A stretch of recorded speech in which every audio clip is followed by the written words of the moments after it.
épisode de J'ai mal quoi faire.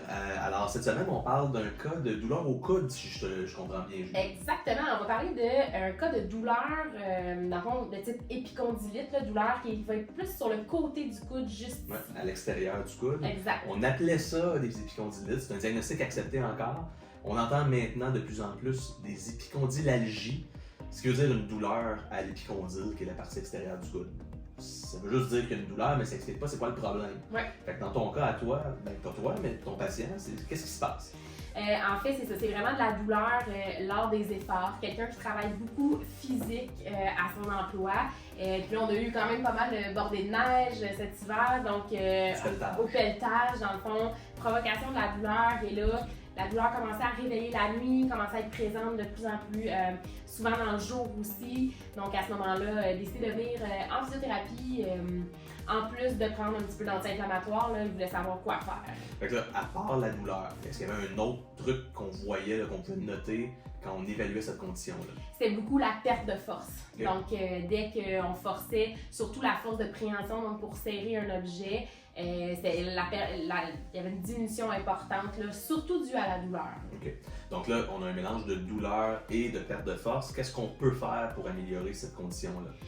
Dans le fond, en physiothérapie, on est allé regarder aussi ce qui était mobilité. Donc, on est allé travailler un petit peu les articulations pour venir donner un petit peu plus de souplesse et de mobilité à la région du coude qui était un petit peu plus raide chez ce client-là.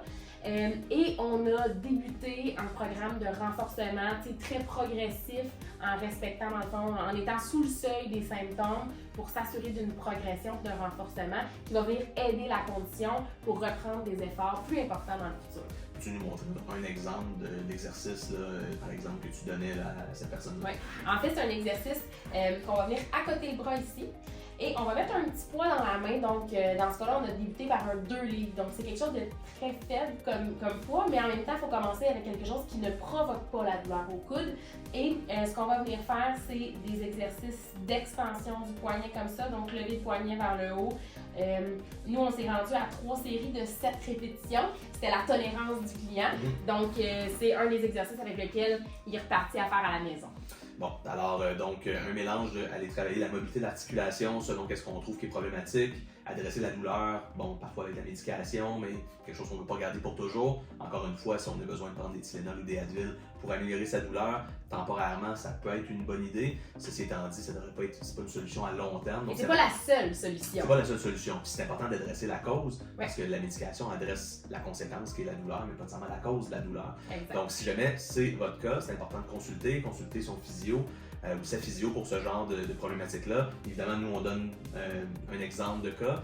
C'est important de consulter pour avoir un avis spécifique là, à sa problématique, si jamais c'était le cas. Alors, merci Julie. Ça fait plaisir!